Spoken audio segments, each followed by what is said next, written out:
the Nashville Network, the #1. Able to jump dozens of cars in a single bound. Coming up next, it's the superstars of the NTRA.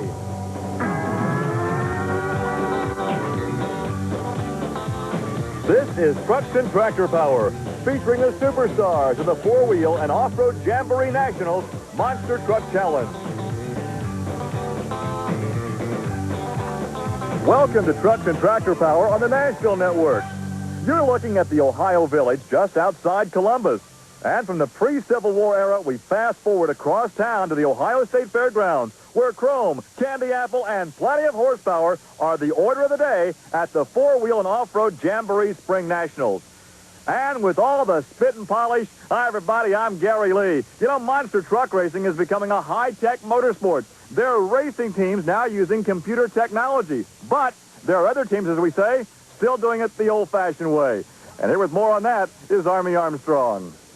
Well, Gary, case in point would be the 1989 Equalizer. That was the first year a national champion monster truck was crowned. The Equalizer took the win back to the volunteer state of Tennessee, and those guys basically have a philosophy is if it's not broke, don't fix it, and it seems to work for them. We're going to tell you some of the things they did a little bit different. First of all, they got a center of gravity down closer to the ground. Seemed to work a whole lot better for them. Put the engine behind the driver, not in front of him, to balance the vehicle out. And then they go to some off-road technology out of California. The Custer shock absorbers were brought into the monster truck picture. So while other guys were out there trying to figure it out on their computer, those boys out of Tennessee, they just sharpened their pencils and went to the pay window. Well, Army, speaking of sharpening pencils, check out the handiwork of the pinstriping paintbrush. Well, from all the spit and polish, we're headed over to the competition area for monster truck racing. Round 1 action is coming up next. Army, as you like to say, it's time to put on the war paint. We're in the Ohio State Fairgrounds, where Ford Trucks presents the Penda 4-wheel and off-road Jamboree Spring Nationals, a part of the B.F. Goodrich Performance Series.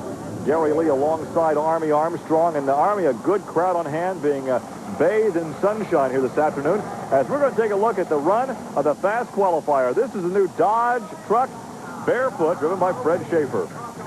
Well, when he came to the line, everybody dropped what they were doing to walk over to watch him. SHAFER been with Chevrolet for a long time. He's switched over to Dodge and paying dividends right now as he's quick of the day. Army, talk about high-tech, computer-designed trucks. We have a pair right there lining up side by side in round 1, Barefoot and King Crunch. Here is a look at round 1. We also have Snake Bite, your 5th fast qualifier, against No Problem.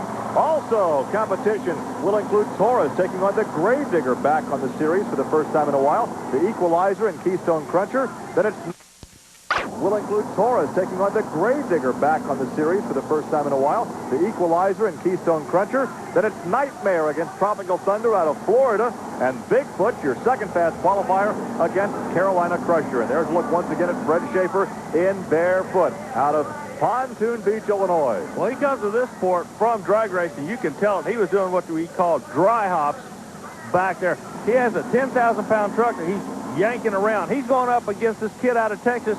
Anybody that follows the sport knows Scott Stevens could be a player for you in a heartbeat. But SHAFER's the guy today that for some reason everybody's watching. The new Dodge, the new high-tech truck.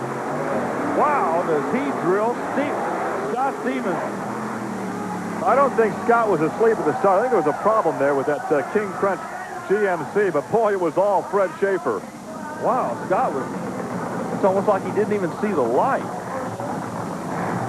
So Fred SHAFER takes the measure of King Crunch, pair of new trucks, but it was an easy win for Fred SHAFER. There's a look at Colt COBRA out of Cobra Creek, Colorado. You think they might be pulling our leg just a bit here in the Snake Bite? No, it's a serious deal. As we also look at who he's going up against, it'll be the No Problem car, or truck, excuse me, of John Moore with the new sponsor of HPX Fasters. But Colt COBRA is for real. He built this truck to prove that he can build the fastest Ford monster truck in the country.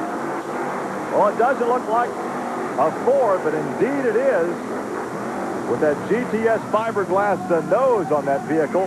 And Colt COBRA in the Snake Bite takes the victory over No Problem. Well, John Morris experimented with the new chassis on the far side, and it's real spongy. Notice when he leaves the line, how instead of going left to right, I mean front to back, it does go left to right. It just has completely different handling characteristics than anything we've seen so far, so he's got a little bit of work to do yet. Little jubilation there as he climbs out of that truck to talk to Army. Well, call that. The excitement could be short-lived. You got SHAFER in the next round, and he's got lane choice. You know he's going to go into your lane. He wants the right side. Don't bother me at all, Army. Running that good?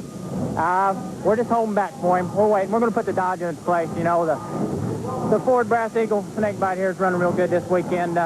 We're looking to pull him off the lights, and we're going to carry it through all the way through the end.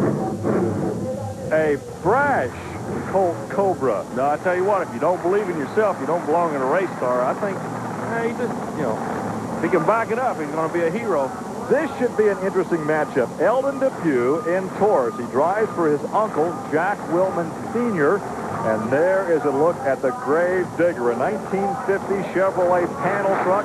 Haven't seen Dennis Anderson for a while. He is a crowd favorite. Out of Kill Devil Hill, North Carolina, when the two red lights come on the Grave Digger, that means he's 100%. You're going to see two Sky pilots right now. Both of these guys love to fly their monster trucks, and the people in Ohio are going to get to see the What's going to happen in the second half of the run? It is, hang on, Dennis Anderson. He almost high-headed that thing. Dennis Anderson, both those guys had trouble getting stopped. What a great ride, but Dennis Anderson, the Grave Digger, takes the victory. Who is it? Who they say? Well, we'll show you again. I said it was Dennis Anderson. It was indeed a photo finish. Jack Willman, the uncle of the driver of Taurus, was wondering who actually won it, but right here you'll see in a photo finish, Dennis Anderson by perhaps a wheel. Dennis Anderson out of the Grave Digger to talk to Army. Dennis, is monster truck racing kind of like riding a bicycle? Once you learn how to do it, you develop a style, and that wins for you? Yeah, it really is. You know, it's a little different when you jump in a new truck with a new style suspension on it, and this does have a new style suspension, which I had another truck before, but I'm still getting the feel of this truck, but feels pretty good to me right now. It wants to gyro and roll over to the side, but we'll get that figured out. You know, the other drivers were walking back in the pit area a minute ago, and boy, they were just shaking their head, and they said, man, the kid has still got it. Yeah, I tell you, it makes me feel good because I get down there on the other end, and it feels pretty wild. I mean, I feel fortunate that I can pull out of what I'm doing and get her landing on all fours, because I'd hate to wipe her out here today. Tell you what now, can you expect anything else to happen when you're talking to the Grave Digger? You are wild. Good luck to you. All right, thanks. Army, I don't know how he ever got that truck under control, because he was well out of control down there in the shut-down area. We look there at the Keystone Kruncher and Dan Patrick, who has been around this sport for a lot of years as really a constructor building some of these high-tech trucks. And he goes up against the Equalizer with David Morris, and David and his crew still using the same setup as they used when they first came into the sport back in 1989. This is a truck that I opened the show with. I was telling you about these old boys out of Tennessee. In 1989, they had it figured out with a pencil. Everybody else has got computers, and they're winding up basically where these guys started off at. See what I mean? Going to be, David Morris by a large margin over Dan Patrick. So Morris in the Equalizer will advance as he knocks out the Keystone Kruncher. You know, like we say, if it's not broke, don't fix it. Look how smooth this truck is. It's like an old pair of loafers. He just kind of gets out there and drives it. But when you go to the bank on Monday morning with that first place check, that's all they care about. Yeah, the bank cashier does not ask if it's an old-style truck or a new high-tech truck either. Amen. And now we take a look at Nightmare coming up next. Nightmare, a GMC pickup truck. And that is Steve Hess out of Haviland, Ohio. And he will go up against Tropical Thunder. Wayne Smozanik out of Jupiter, Florida. Smozanik comes in with a new sponsor this year, a new truck. The chassis engineering people who are known nationally for their involvement in drag racing are now starting to get over to monster trucks. That's a truck in the far lane. It's got a cantilever suspension on the rear. Meanwhile, Nightmare runs a later style shock absorbers, but basically they're in the stock location. The high tech this time should go to the far lane. Hey, but no, it's Nightmare. Nightmare takes the victory. So Steve Hess is victorious in the GMC. It's going to be a long haul back to Florida for Wayne Smozanik. Boy, that's South Florida, too. That's Jupiter, Florida. That's the home of Burt Reynolds. Wonder if he ever runs into Lonnie Anderson. I don't know, but you say Jupiter, Florida, I guarantee everybody in the world knows that's where Burt Reynolds lives. Well, congratulations to the Nightmare team, eh? They worked hard to get that win. Hey, how about this? Here's Andy Brass, Bigfoot 10, the newest in the stable of Bigfoot trucks out of St. Louis, Missouri. This is another two-frame racer with a rear engine configuration. He was only the second fast qualifier. That was somewhat of a surprise. And here is the Carolina Crusher with Gary Porter out of North Carolina. Well, Porter run the engine up front in the Chevrolet. Andy Brass, like you say, comes with the number 10 truck. How do you know it's different? Everybody says the Bigfoot trucks are all blue. The red and yellow stripe tells you it's a racer. And boy, is it a racer. Look at that. Talk about computer design. That's exactly how Bob Chandler designs the Bigfoot trucks on his home computer. And Bigfoot Andy Brass takes the victory over the Carolina Crusher. So we have Barefoot, the fast qualifier, advancing. Now Bigfoot, the second fast qualifier, has advanced. Well, through this round, both lanes look to be pretty equal. Nobody's getting advantage so far. The truck that drives the best race is going into the next round. Some good, close first-round competition here in Columbus, Ohio. We'll take a break and come back. Hi, guys. We're coming back to Columbus. Stay with us.